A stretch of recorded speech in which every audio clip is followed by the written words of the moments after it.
Okay. Ito po yung pagpapatuloy natin, ano?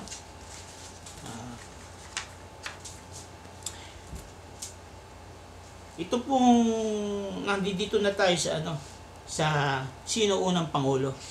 So, maliwanag na po sa inyo kung sino yung unang pangulo. Hindi po si Mao Zedong. Ngayon, dahil nagkahiwalay nga po yan, gusto ko sa paliwanag sa inyo to, ha. Maganda ito kasi meron itong relasyon sa ating bansa eh. Ano yun? Na hindi nyo basta naririnig sa iba. Parang ganito po yan.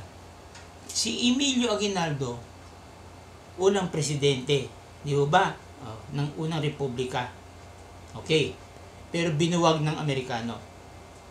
Amerikano na po ang sumakop sa atin. Ipagpalagay natin ganon, na walang Amerikano. Ano ibig ko sabihin? Tumuloy si Emilio Aguinaldo. Yan, di ba?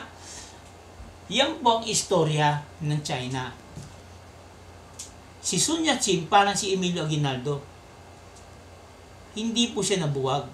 Hindi po siya sinakop. Yan ang ibig ko sabihin. Kaya tuloy-tuloy hanggang ngayon may Republic of China. At makikita nyo sa Malacanang nila ang laki-laki ng picture ni Sun Yat-sen, hindi ni Mao Zedong. Kaya yung dalawang yan hindi nagkakasundo. Pero sa dahilang yumaman ng gusto ang main China, na ang namuno at nag-founded ay si Mao Zedong, gusto nilang mabawi. Pero kung sa seniority, nauna po si Sun Yat-sen kay Mao Zedong. Nakuha nyo na.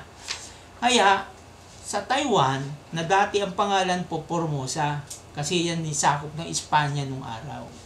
Formosa po yan, nag-aaral pa ako ng elementary, hindi Taiwan. Ang capital city, Taipei.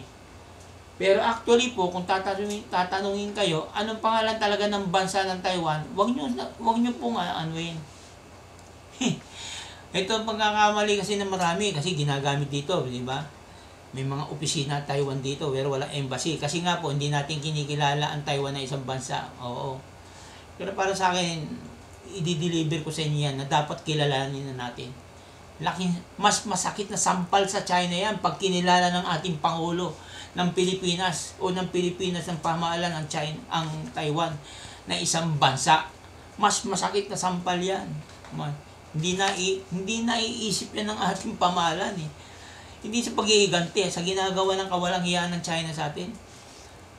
I-recognize natin yan. May mga bansa pong nire-recognize ang Taiwan ng isang bansa. Pero ang Amerika at tayo, hindi natin kinikilala. O hindi kilalanin natin. Yan po ang totoo.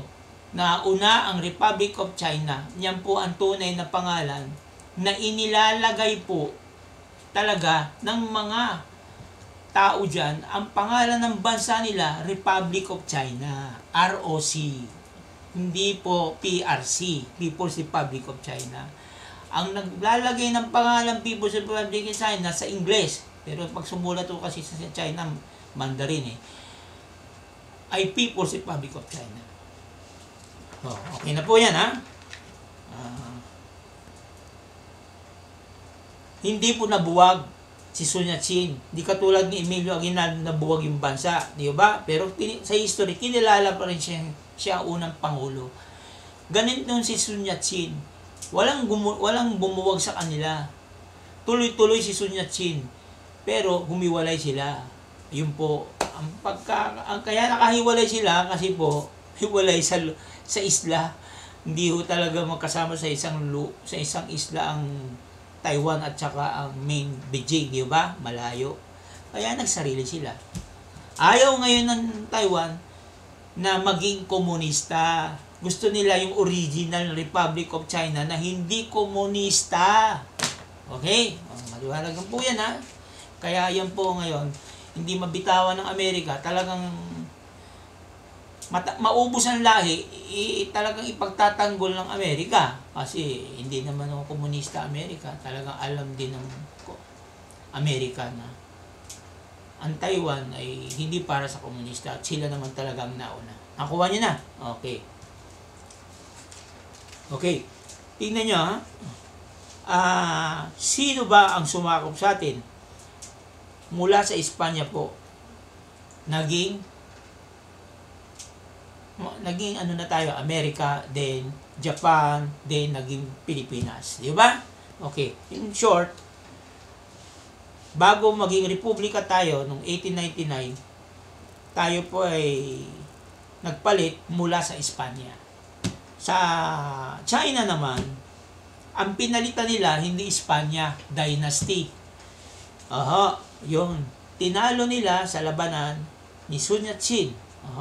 Si Sun Yat-sen po ay hindi sundalo, doktor po yun, pero lumaban. Si Emilio Aguinaldo, yun, sundalo po yun. Mayor yun sa Kawit. Ang pinalitan na pamahalaan ni Sun Yat-sen mula sa para naging republika sila ng China, yung pong dynasty na Shang Dynasty. Yan. Yan po yan, Okay. Ngayon, anong pangalan? Republika ng Pilipinas sa atin. Sa kanila, ulitin ko po, doon ako magbabatay sa Taiwan, hindi sa mainland ng China. Republika ng China. Okay. Ito pong unang republika natin ay maikli lang po ang buhay nito. Mula 1899 hanggang 1902. Yan lang po. Tapos naging Amerika na. Sa China, sa Republic of China o Taiwan, mula 1912 hanggang ngayon. Republika sila. Yun, hanggang ngayon. Okay. Kaya sa atin, pag alis ng mga Espanyol, ng Kastila, tayo po ay nagkaroon na ng Republika ng Pilipinas ng Malolos, 1899. Binuwag ng Amerika. Naging military government po ng Amerika ang Pilipinas at naging pantay na yaman ng Pilipinas sa Tagalog. Ang tawag po sa English, naging Commonwealth of the Philippines ang gobyerno natin. Ang unang presidente si Manuel Quezon. Okay? Pagkatapos alis ng Amerika, naging Republic of the Philippines. Tingnan yung pasin ninyo, Pero ang Taiwan, nung tinalo nila ang Qing Dynasty, naging Republic of China sila.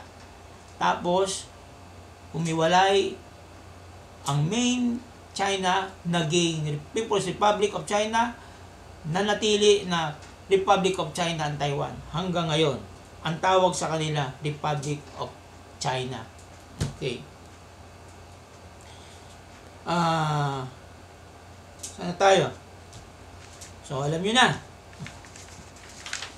Kasi South China Sea po ang pamagat, huwag niyong kakalimutan.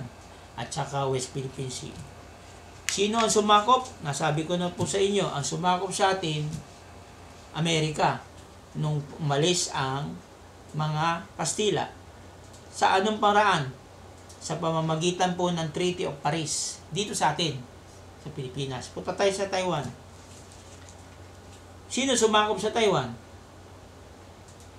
Yan. Tanong ko sa inyo. May sumakop ba sa China? Ang sabi ng mga ibang kasaysayan, wala. Pero bakit po pinalaya ang Hong Kong ng Great Britain?